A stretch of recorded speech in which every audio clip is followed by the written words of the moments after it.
Yeah. Let me see if this was at a... Okay, it's 1901, so I guess I better get started. Okay, thanks. Okay, this is the July safety meeting for the March Aero Club. My name is Roger Mann, I'm the safety officer, and Bob Pierce is the Aero Club manager. For those of you who don't know who he is, our chief pilot is John, who's the cameraman today. And we've got a couple of our instructors in here actually here tonight. So let's see, we got, I can use this. Clifton. Yeah, Cliff over here. He's our newest. And then you got Jerry Rollis, those of you know him. And let's see, I think, and then of course John is our chief pilot. And Jason Rurick is not here. He's supposed to be the cameraman, but he went to a Boy Scout meeting tonight with his family.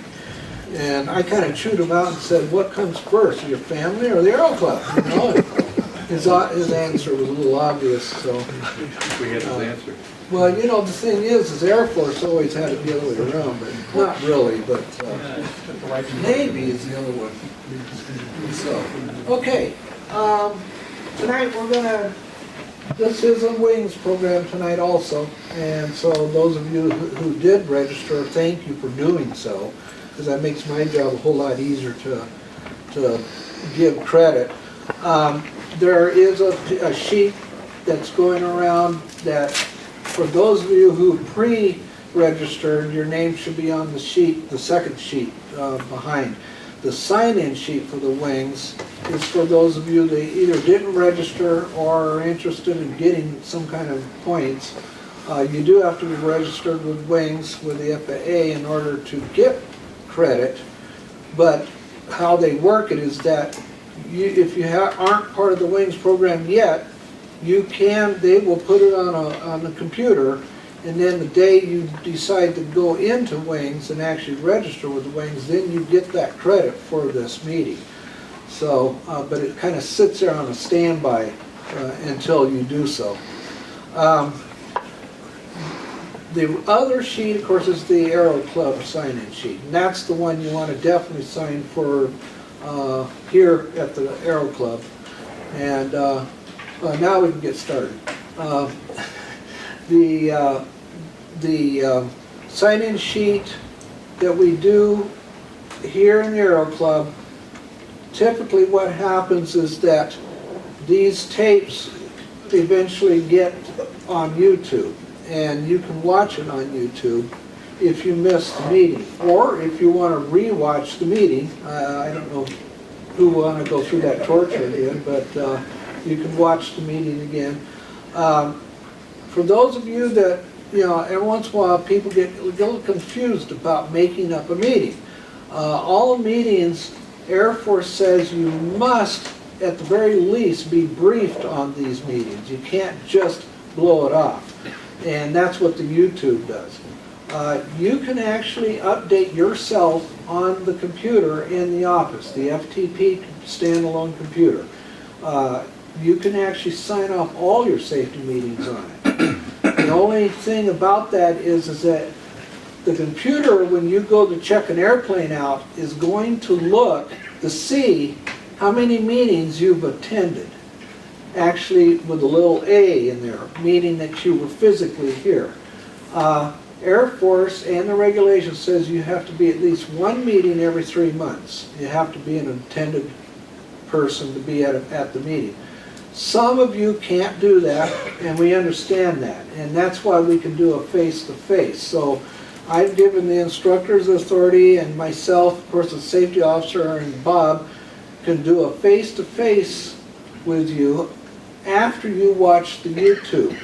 When you watch the YouTube, basically what it is that Air Force wants to make sure that if you have questions, that you will be able to have your questions answered. That's what they want in terms of being an attendant. So what I do is usually when you come in and say, Roger, I've watched the YouTube. For those of you that watched it someplace else other than our office, Air Force does want you to take that little 10-question quiz to make sure that you really did watch it. if you have any questions, that's the time to ask. And then if you have no questions, I will put you down in the computer as attended. If I don't talk to you at all, or your instructor doesn't talk to you, you can still go out there and clear yourself, as long as you don't have more than 2 briefings. If the computer sees that you have 3 briefings in the past, it will not let you take the airplane, even though you can sign yourself off. So that's the short of it. Any questions? Okay. Tonight we're going to be talking about radio confusion. And believe me, you're going to watch a couple of videos, and it's amazing. I took out a lot of stuff because we could be here for 2 or 3 hours. It's just interesting, the different things that go on out there at airports. A lot of the stuff that you're watching on the first video, it's mostly at airlines, because airlines are the ones that make a lot of the big mistakes. But every procedure that's in there is exactly identical to us that fly the T-34, the T-41, and any one of our small airplanes. The procedures are not different. One of the scenes in there has to do with the planes flying up in Alaska and what they do up there too. So anyhow, let's go into what we normally do real quick here. New people. Is there anybody here that's new? Besides Gavin?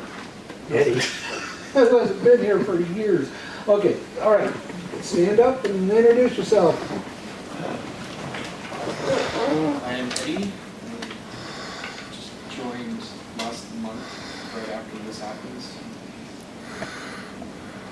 What am I supposed to say? Where are you from? Where are you from? Rocket scientist or what? Are you just getting your private license working on that? Yeah, I'm working on that. Applying the clip, actually. Good deal. Yeah, he came in with his brother, trying to get his brother interested too. Yeah. I did that too, it just cost me money though. Yeah, well, his brother, he's actually using his own credit card, unlike, some other kids whose parents are paying for it. He's actually, well, I don't know if you're actually paying for it out of your pocket, but he does have his own credit card. Makes my job easier too. So, anyhow, okay, welcome to the club.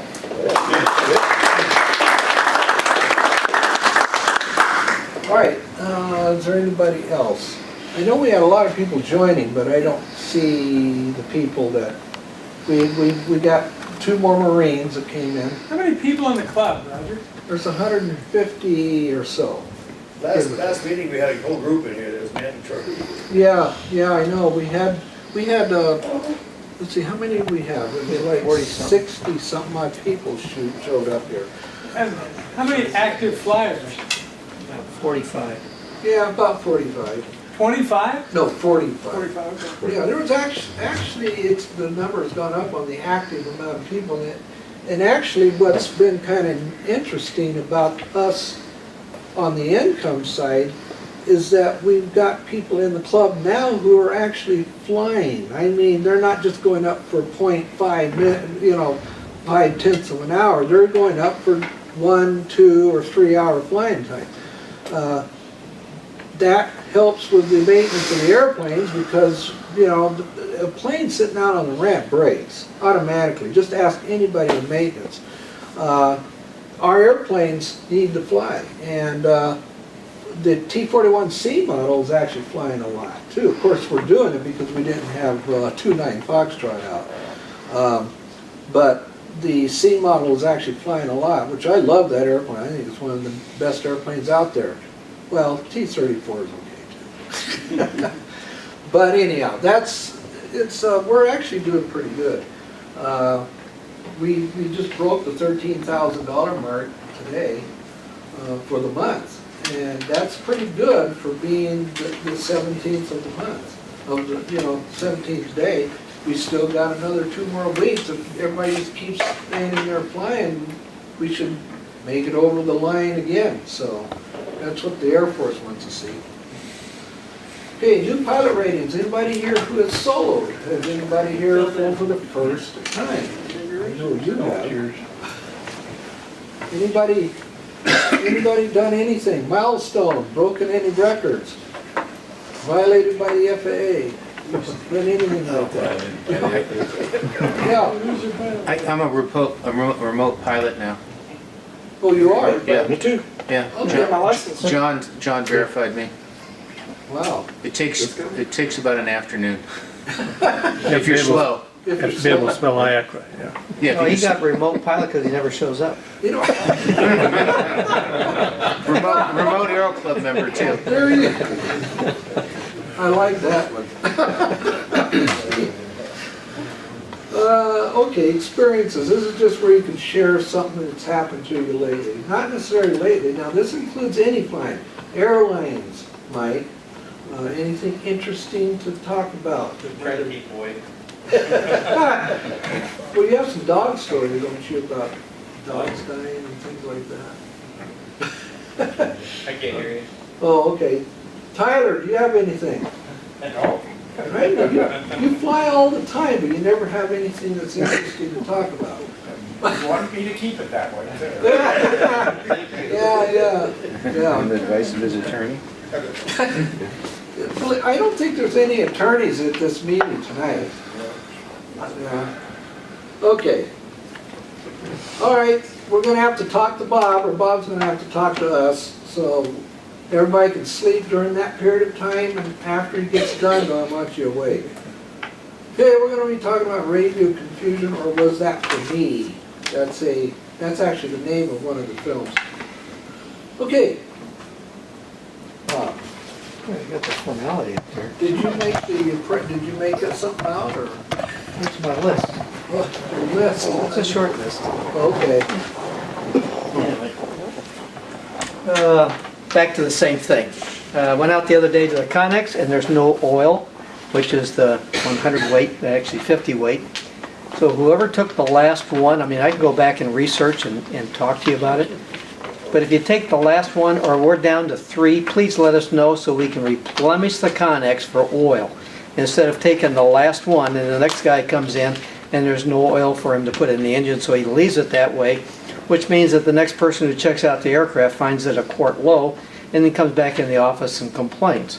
So help me out, please. Same thing with cleaning the aircraft. Don't forget, it's not just the windscreens, but we have the upper wing, upper part of the wing with bugs, and the lower portion along with the struts. For maintenance, I think in maintenance you can help everybody, not only the club but also Roger and I. If there's an issue with the airplane, come in and talk to us. And what we'll try and do then is get maintenance to ensure that that's going to be corrected one way or the other, or we'll take and as an indication tonight, it's 29 Foxtrot. Come to find out it's the off and on or the volume control that's loose, and if you play with it, it may work or may not work. Well, when the aircraft was in for maintenance for the month that it was sat in the hangar, we should have had that radio out and sent in for repair. And so I missed it, Roger missed it, and a few other people missed it. So keep us informed, please. As far as maintenance, 15 Foxtrot, pretty sure we're getting awful close to the 50 hour already. It's been on the line. We'll probably hit 100 hours since that's the most popular. 29 is available. It's the number 2 radio that does work, not number 1. And we'll try and get that fixed. If we can find a plug and play, we'll try and do that one there. 5.6 is time limited for the T-34s. There's about 8 hours left on that one. So just be aware. I'm not sure how much you flew today, but I keep checking we're still on the hops conversion on that one. We haven't got the tachometers in that. And the tachometers for the T-34s are 234 Whiskey Papa. 5.7 is now everything in the logbook is nothing but tack. So we're back to that. We are down to about 170 hours left between some of our inspections on 5.7. So we'll be watching that one. Shouldn't come up for a number of months yet. The next one we'll get for the tachometer will be 5.55 when it comes out of the hangar.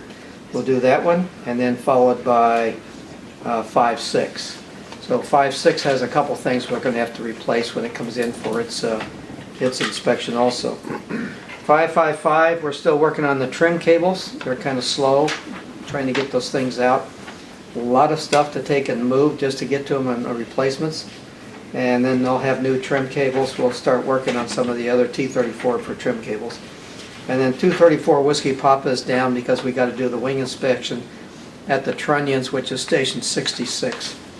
So there's a lot of maintenance going on, a lot of repair going on, but I think when we get them done, we're going to be in some decent shape, much better we've had in the last year. As far as 5-7 is concerned, Randy, it's available for your flying. I don't know if you talked to Steve on that. The fuel balance right now, how long did you fly, Steve? It was just 1.3, but they were exactly the same. Yeah, he's calling the fuel flow. David went through it along with Tony and went through all the vent lines and what have you. So right now, David, it looks like it's pretty good, pretty well balanced. So we'll just take and turn it loose and let it go and see what happens on a little longer flight. So basically for your flying for the cemetery, it's 5-6 and 5-7 RV. Okay. Bob, the flight schedule pro shows 5-7 down to the end of the month. Yeah, I understand that. We left it that way because we weren't sure about the fuel flow. I mean, the fuel balance. And if we had to take it down, it'd be already down and we'd have to cancel out. So I'll go back in tomorrow in the morning. I looked at that. I may have even taken it off tonight. Put it back up tonight before I left for dinner. So we were waiting for the fuel balance to see what was taking place before we really turned it loose. Okay, well, but That's it it. must have fixed something because last weekend it was going like 12 and 2. Is that right? Yeah. We had a couple of different options we were going through, their vent systems and the check valves. I pulled all the check valves out today except for the one return line check valve. We blew all those out. And next thing we go to is just the 2 bottom check valves to supply the tanks. Good work. We don't know, we'll find out. Yep.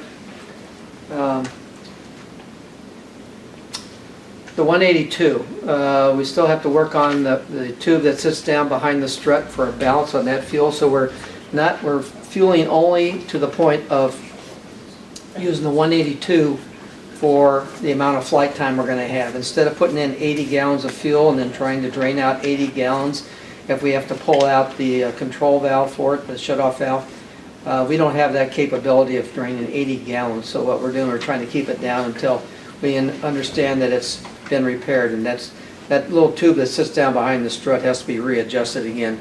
They've moved it once and it's still got to move up. There's a certain parameter according to the book where that tube is supposed to be, and if it sits down too low then there's more pressure than that, and it's beyond my capability. So anyway, we're working on that. It should be up moving here shortly, and that's all I have. Thank you. If any of you T-34 formation qualified guys want to fly Friday at 10:25.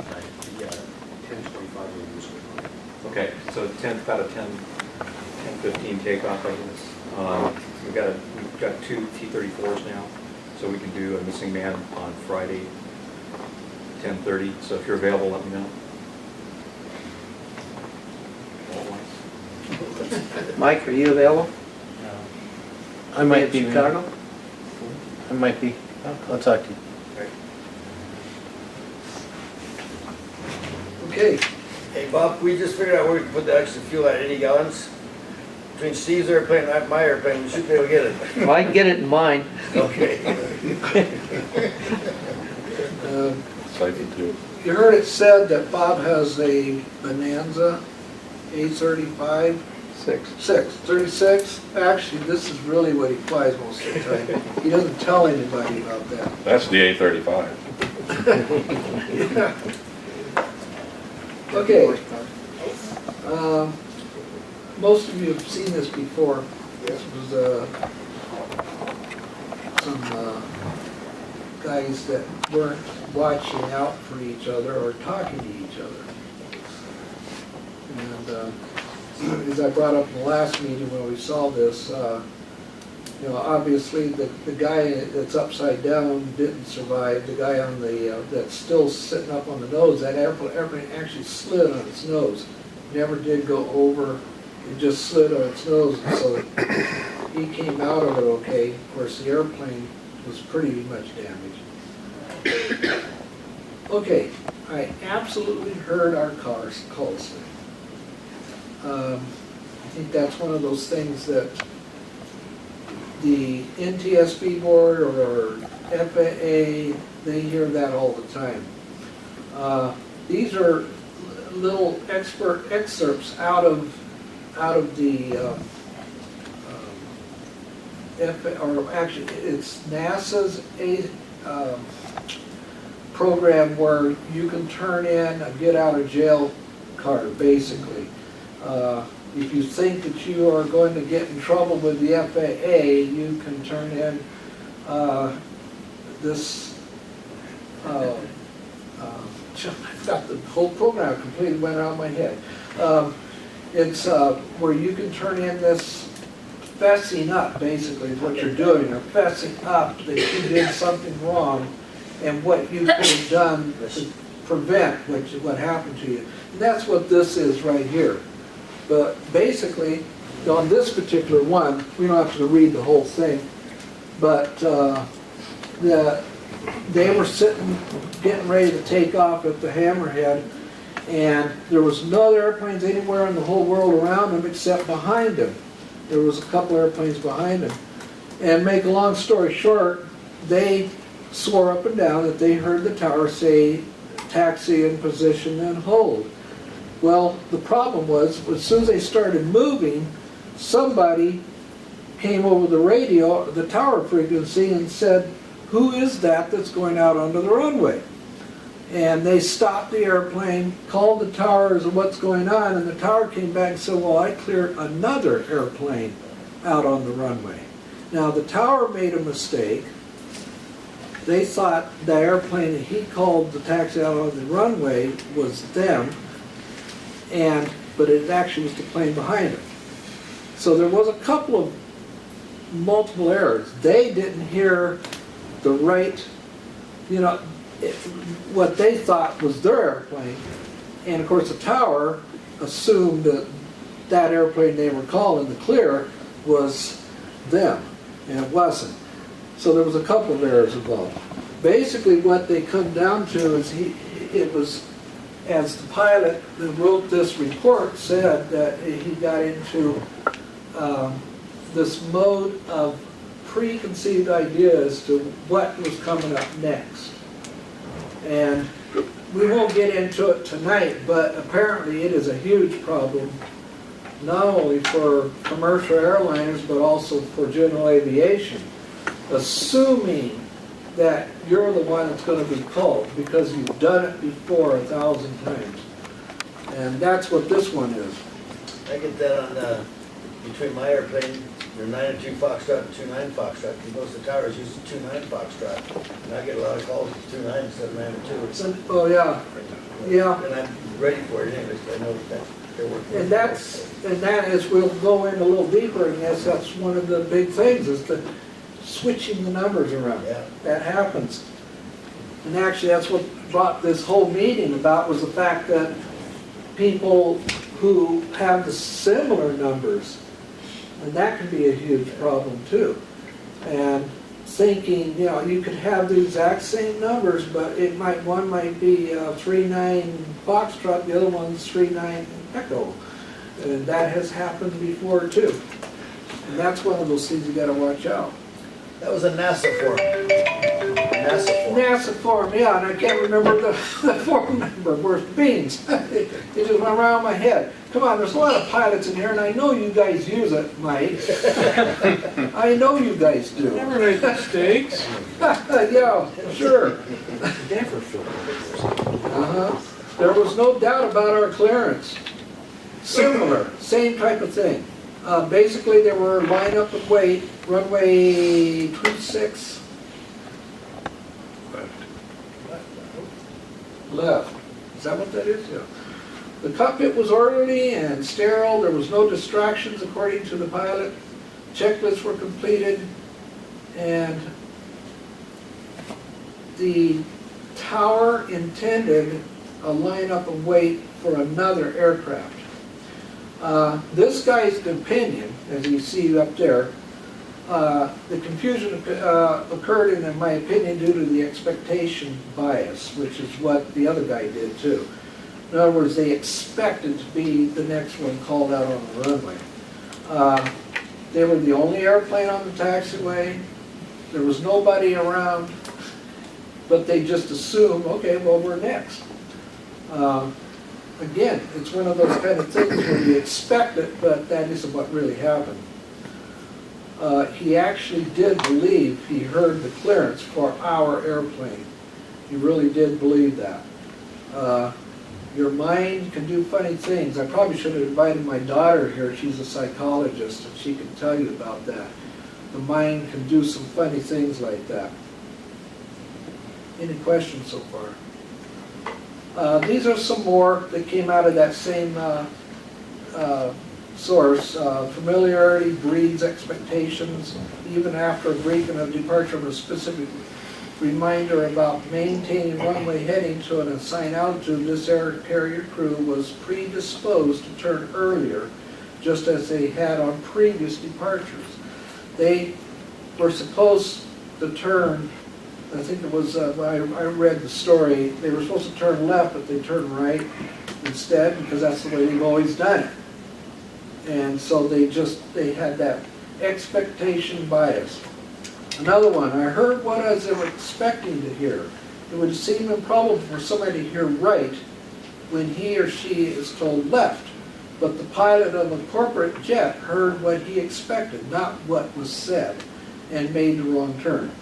The incident is a clear lesson in the power of expectation bias to influence what we hear. We do that even in safety meetings too, don't we? In this particular case, it's a little bit different.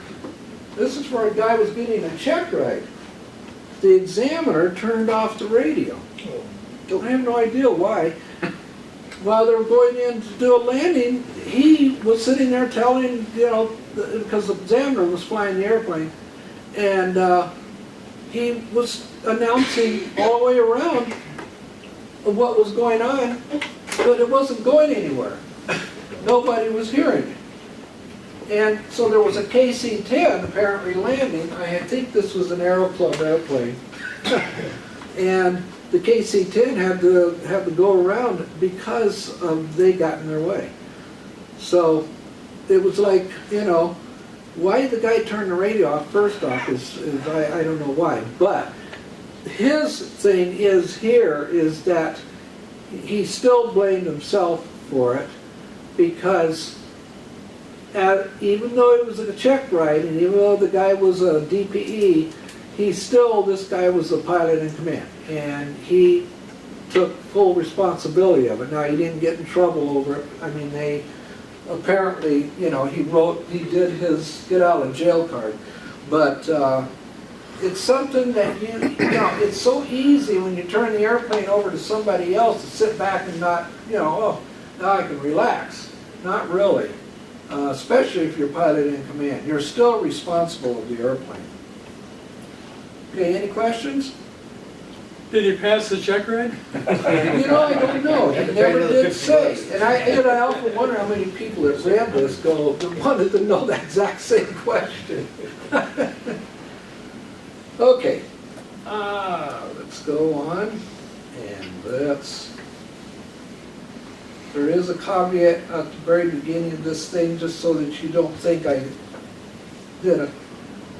This is not a copyright.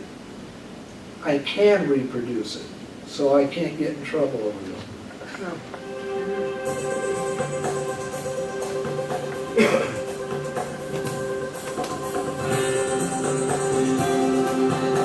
It's a short film, so don't worry. Hi, I'm Bill Davis, Vice President of Safety Services with the FAA's Air Traffic Organization. And I'm standing near some of the busiest airport intersections in the world, at Chicago's O'Hare International Airport. Here, and at airports throughout the world, all it takes is a minor distraction to be involved in a runway incursion. 1448, you shouldn't be anywhere near Kilo. Water position. Stop all traffic control by 3.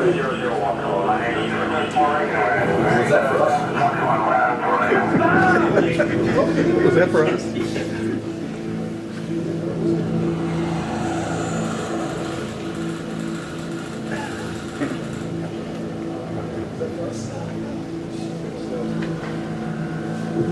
April 1st, 1999. In the early morning hours, Air China 9018 deviates from its assigned taxi route and enters runway 14, where Korean Air Flight 36 has just been cleared for takeoff. February 1st, 1991. U.S. Air Flight 1443, a Boeing 737, was on final approach to LAX. SkyWest Metro 5569 was cleared to position and hold on the same runway, 24 left. The 27th of March 1977, Tenerife in the Canary Islands. A KLM 747 begins its takeoff roll, while unbeknownst to its crew, a Pan Am 747 has begun to taxi utilizing the same runway, 12, as a taxiway. Yukon 50 has just received taxi instructions which will take them from a hangar located on the west side of the Anchorage International Airport to a position just short of runway 6 left. With intersecting runways and taxiways, communication must be clear and exact. Anchorage ground, Yukon 50, ready for taxi with Whiskey. Good communication with air traffic control is essential to avoid runway incursions. 1/3 of all incidents are attributed to communication errors between the pilot and air traffic control. There are several communication procedures that can reduce or eliminate incursions during ground operations.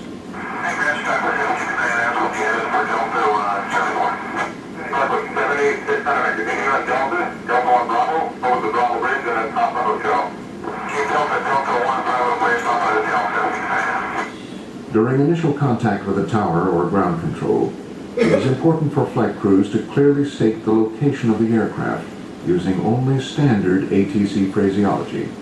Aircraft location should be restated following all radio frequency changes to a different tower or ground control frequency. All clearances and instructions should be read back to the controller when entering a specific runway, holding short of a runway, or when directed to position and hold. Alpha 15, you wanted to 75 tonight. Was that for us? Planning to request progressive taxi instructions. If there is any question about the instruction or clearance received, the flight crew should ask for clarification.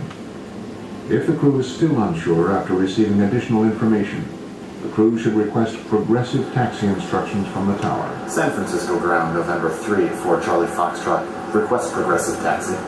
Communication is especially important when speaking to controllers in different countries.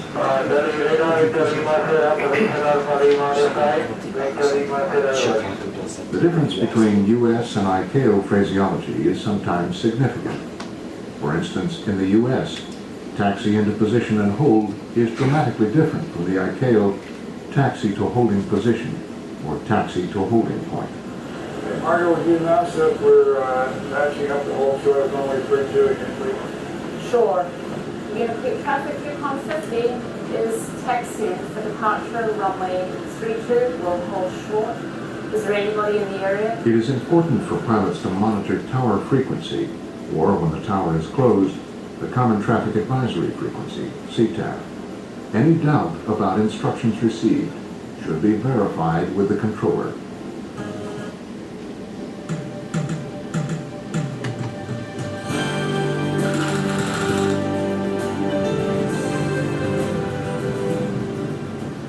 Yukon 50 has landed at the remote village of Unalakleet on the far western shore of Alaska.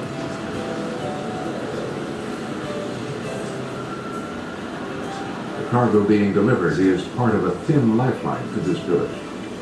During this brief stop, the crew will unload essential cargo and supplies. Yukon 50 will also take on, among other things, a load of Alaskan king crab that only an hour ago arrived on the dock at Unalakleet. be hungry. Unalakleet is a non-towered airport and requires additional procedures within the pre-arrival and pre-departure briefings. Extra vigilance is the key to safe taxi operations at non-towered airports. Some of these airports have part-time towers. In these situations, an attempt should be made to contact the tower to verify whether or not it is in operation. The automated surface observation system or the automated weather observing system should be monitored for additional information prior to taxiing or landing at a non-towered airport. Many pre-departure and pre-arrival procedures at non-towered airports are similar to that of towered airports. During pre-arrival and pre-departure, discuss familiarity with the airport. Review NOTAMs. Use airport diagrams to plan the taxi route and identify hotspots. Enhance pilot situational awareness. Prior to entering or crossing any runway, both pilots scan the full length of the runway, including approach areas. Clear on the left. Clear on the right. And use recommended exterior lighting to make the aircraft more conspicuous. In a non-towered environment, pilots should monitor appropriate approach control frequencies, listen for inbound IFR traffic, and become familiar with the local traffic pattern. There are many additional sources that can be utilized, such as FSS, CTAC, and Unicom. During taxi operations at a non-towered airport, all ground movement should be announced on CTAC or Unicom. Once a pilot has announced the intention to take off from a non-towered airport, it is important that the lineup and hold phase be as brief as possible. Pilots should also state the name of the airport at the beginning and end of each radio transmission. This concludes the section on taxi procedures at non-towered airports.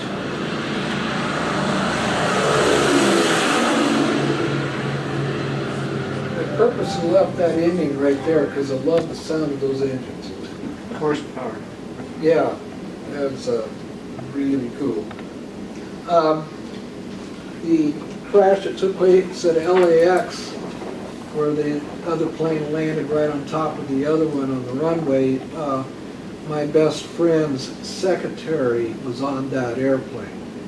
I happened to be with him the day he got the phone call about his secretary getting killed on this plane crash. And Chief Sammons, I don't, nobody here would probably know who he was. He was a well-known guy. He worked for NASA and as a photographer. Matter of fact, he was NASA's photographer. And his secretary was on that airplane when that happened. So it was, you know, kind of sobering, you know, when he told me about it. And I was like, wow, really? So.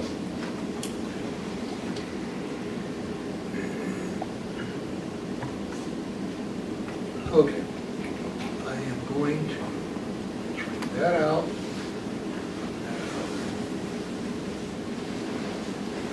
Here.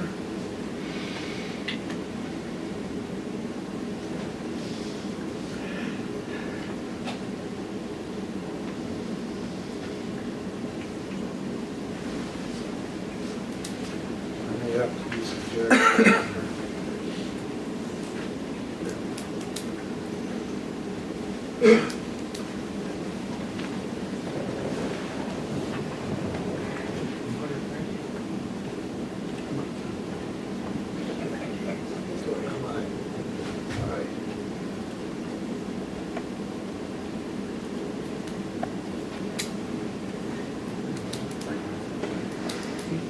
All right, it's not cooperating on me.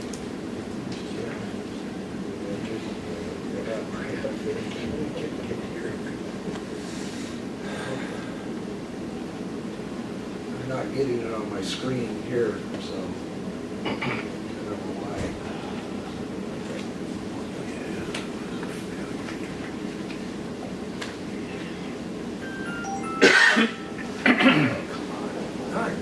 Okay, I may have to just close it all out completely. While we're waiting, The reporting system is an ASRS, Aviation Safety Reporting System, and it's under the NASA program. FAA cannot use that information against you if they file a violation. It's between you and NASA. But you don't file that if you have an accident. You got to go to the NTSB on that. So it's just kind of a, you know, I did a bad boy thing, and that's where I am.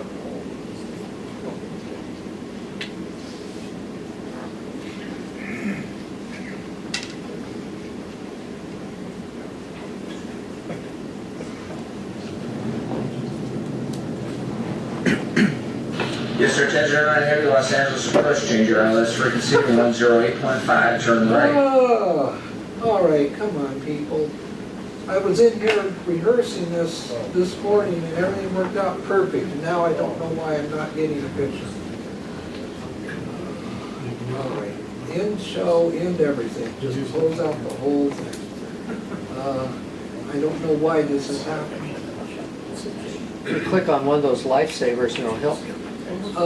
Yeah. Uh-huh. Okay, Hey, Roger. yeah. Just real quick, in that one video when they were talking about airport operations, one of the things that I've been trying to stress, you know, with especially the students that I've been flying with, is we get used to operating out of March. Everybody knows that you know where all the taxiways and everything are. But when you go to a new airport, it's probably really important that you get a copy of the airfield diagram and have that in the cockpit with you.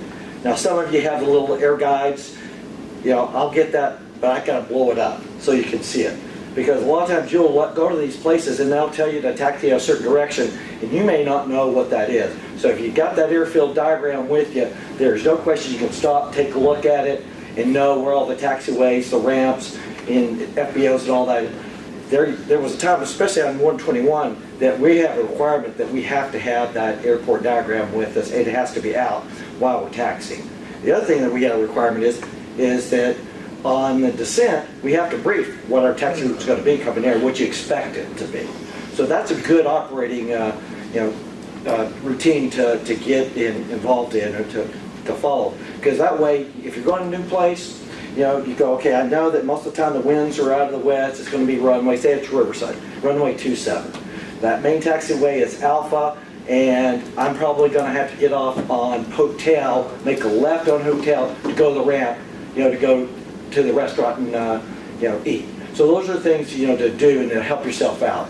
And then again, the one thing that I can't emphasize enough is, if you got any questions, stop where you're at and ask.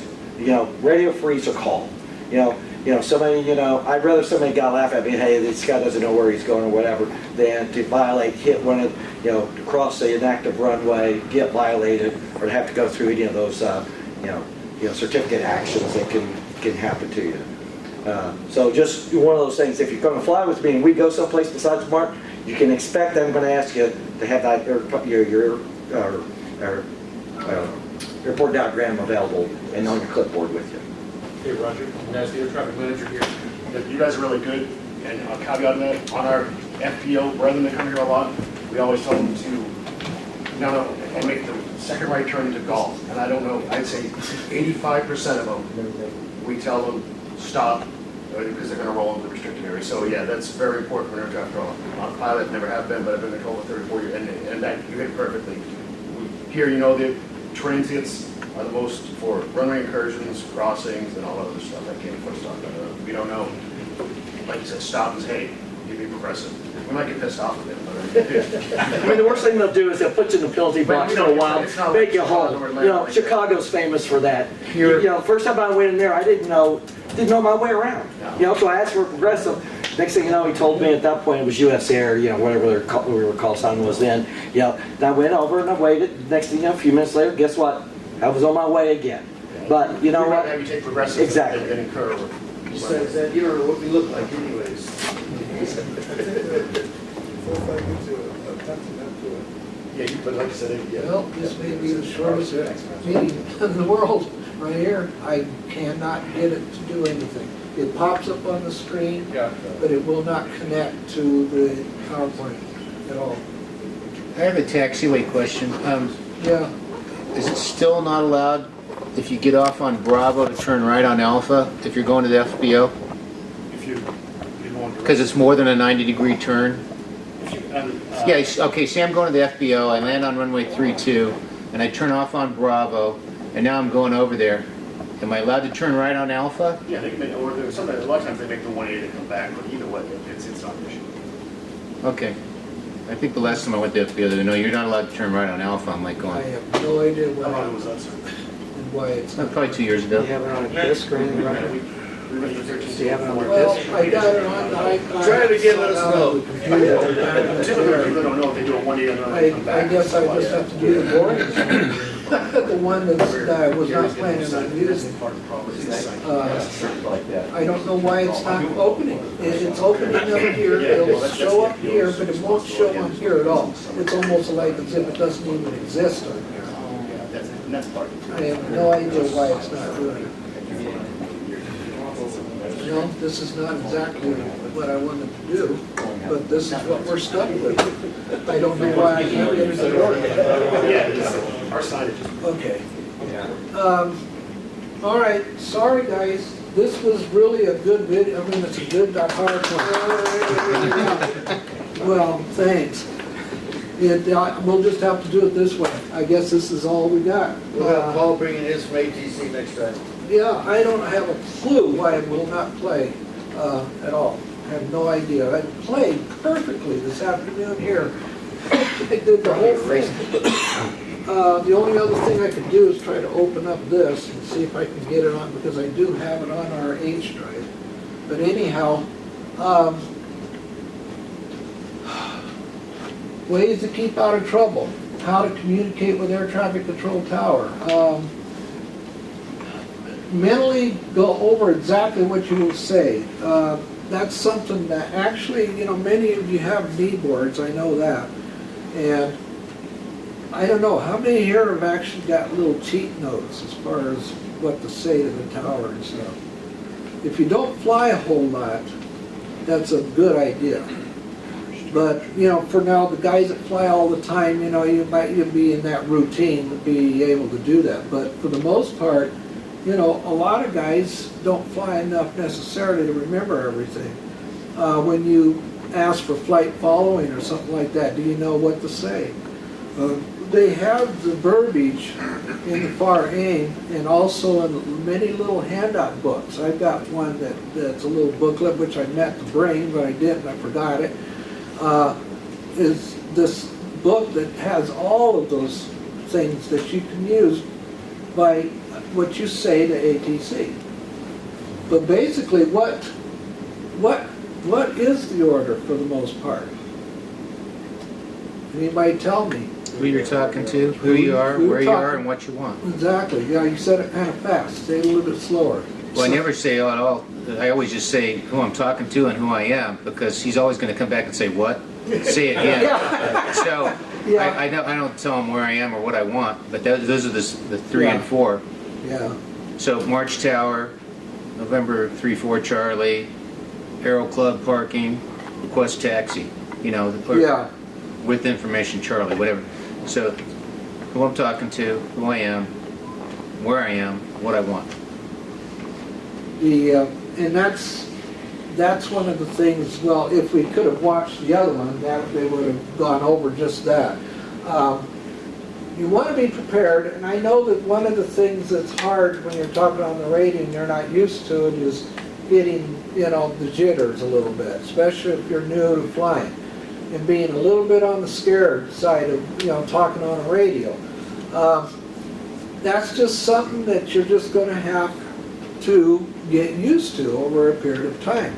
The more you fly and talk on the radio, the more you're apt to be a little more free of doing that. But if you need the help, have those cheat notes, you know. That's one of the things, I mean, I always do. I have them all, I always have those things, just in case. And there may be a time that you may have to talk on the radio where you don't have a time where you didn't expect to have to talk on the radio for that particular reason. One of the things they brought up in this other slide that we were supposed to watch was pilot reports. There is supposed to be a procedure and a sequence that you're supposed to do on a pilot report. However, one of the things that they brought out was the fact that don't worry about it, especially if what you got into with weather is something that could cause somebody else to get in big trouble over. You want to get that out. And so when you do a pilot report, sequence is not necessarily something that you need to be concerned about. Just tell them what's going on. That's the big thing they wanted to make a point of. Let's see. It's in the checklist. Huh? Checklist has a copy of that. Well, if you have a checklist that has that. No, the checklist that we sell. like, Oh, each our one has- checklist has it, yeah. Each one has it. Yeah. Yeah. But see, even then, you know, what they were concerned about is just getting the information out. Okay. Determine your position, of course, and that's, you know, what John was talking about. Most of you should know where you're at, for the most part. You know, when you go, do they still do the thing where you report over the, over at Riverside Airport, report over the Auto center? auto center? Yes, Yeah, they it's still be a yeah. reporting point. Yeah. If you get confused, you know, don't be afraid to ask. Usually it's on the chart. Usually when the tower calls and tells you report, usually it's on the chart. However, as a safety officer, I read all kinds of different things, and there are places where they do announce the report over a certain place, and it's not on the chart. You just have to be familiar with the local area. Now, it's not around here, but some of these places, like, you know, when you get out in airports that are out in the middle of nowhere, you might run into that, if there's a tower there at all. Let's see. Anybody want to add to that?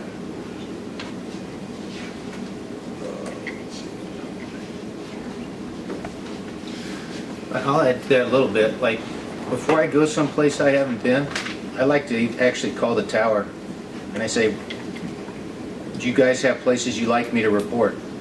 You know, Oh, yeah. it'd be better to fly in a local area with an instructor and have them show you all those, but if you're going someplace where you've never been and you're by yourself, I think that's pretty valuable. Like when I went down to Carlsbad and other places I've never been before, so it's not a surprise when they say, go here or go there, and the guy goes, this is what we're going to tell you to do. And so it's not the first time you've heard it. I know Air Force, of course, they always required, if you've never been into certain places, like ADAC up in Alaska, you had to fly in with one person who had been in there at least once. And that's understandable.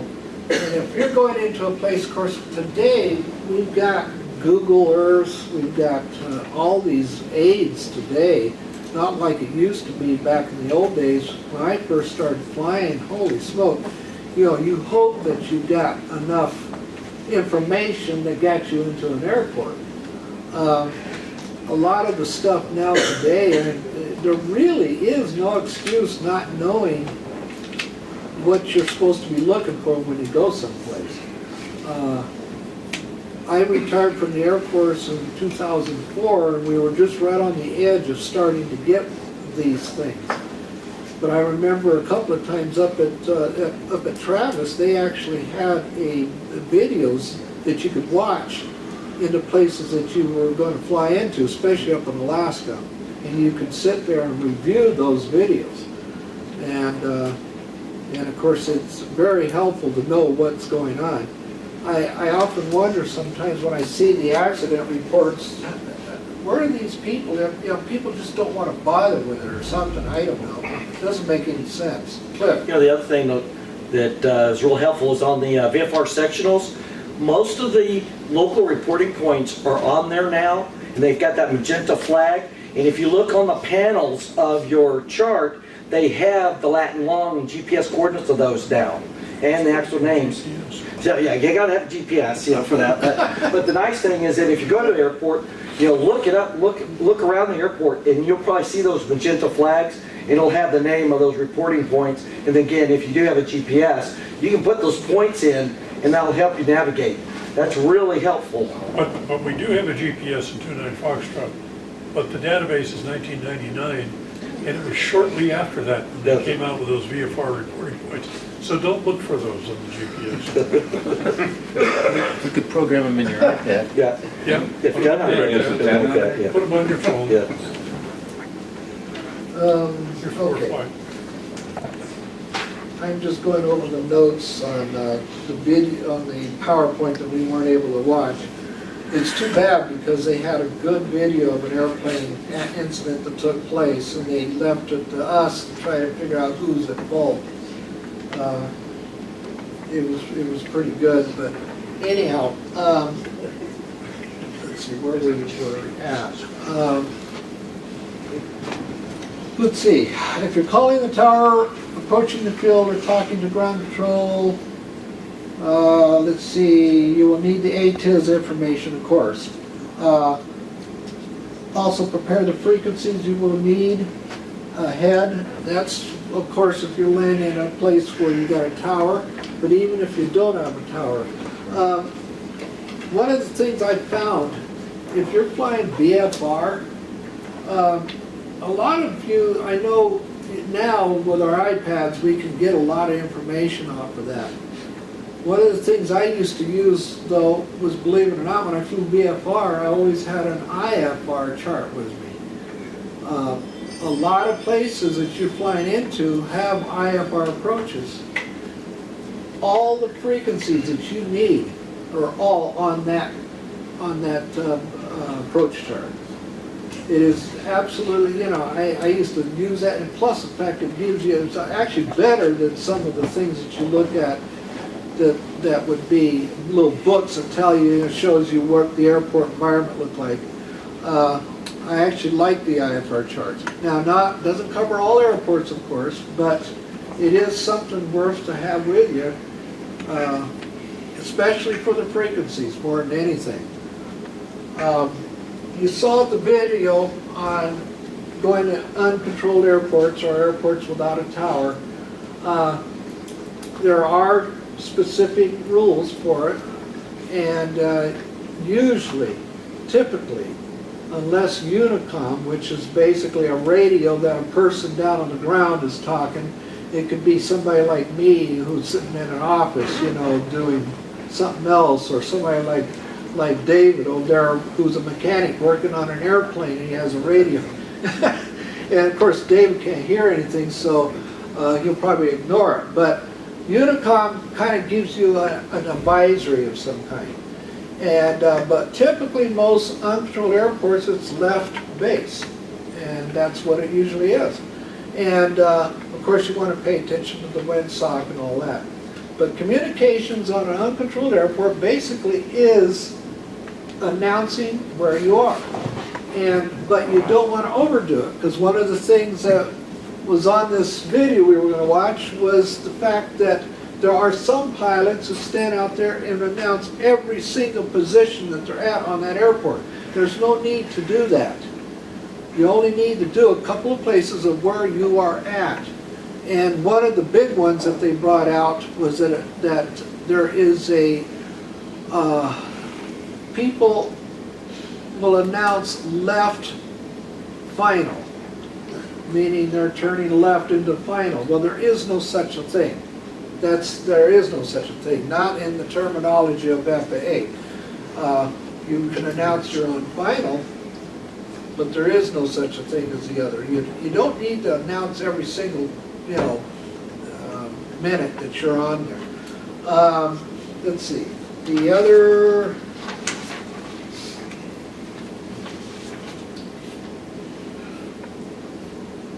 whenever, oh yeah, no, that's,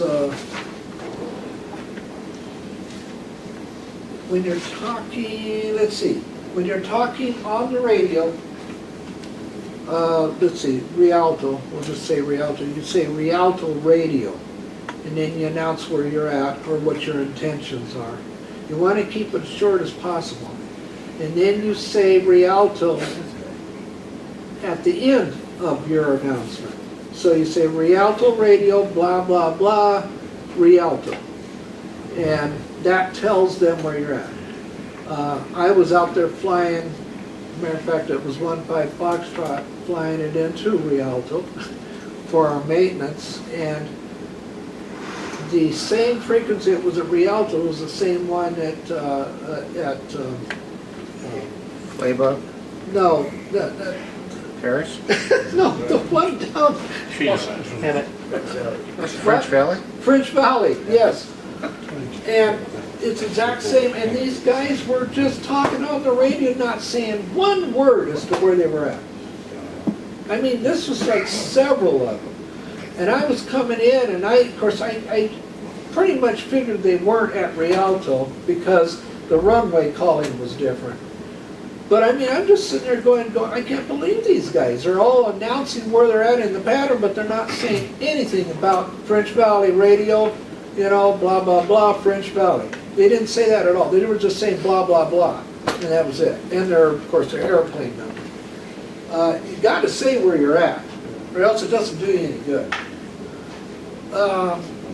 Okay, I don't know what the other way. Communicate your request in a professional, organized manner. Yeah, that is being professional.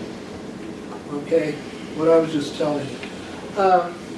You want to make sure that you announce the right aircraft number, and you definitely want to make sure when you call and get into a tower situation, you want to make sure that you announce, you know, who you are, but you do not have to do all the same recording like you would at a non-towered airport. Follow the instructions of the tower.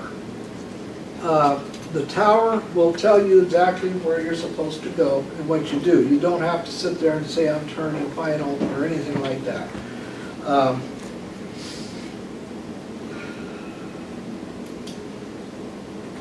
Bad habits. I know that Air Force pilots would get in a bad habit of saying when they're out here doing touch and goes and go on the go. Well, in reality, there really isn't. That's not in the regulation, and it's also not in the FAA regulations either. So, Jerry called me on that one a few years ago now. I called you on a lot of things. I can't remember all of them. Well, I know. I probably should never bring them up again. But I just went, you know, on the go is what I said. And Jerry says no, conducting or doing a go-around. I think that's how it was. I don't remember how we did it. But Jerry, you know, it's something that you don't, you know, you want to be professional. The FAR AIM does have all of the verbiage. You're not expected necessarily to memorize any of that stuff. The big thing that this video that we were going to watch is that you want to get the point across, and you want to get the point across that's clear and concise. You don't want to talk on the radio very long. You want to keep it as short as possible, but get the information across. Just on a side of it, we do have a person I was not here, so I can talk about. Oh, okay. Okay. But always wants to use the expression, I'm departing the runway. And I keep looking around, are we going into the grass? What are we doing? I'm saying, you're taking off. Did you just say that? Departing the runway. Yeah. Watch out for those things that you might be used to saying in a non-professional situation. Let me put it that way. Oh, let's see. I got it. This would have been so much easier if I had have the video going.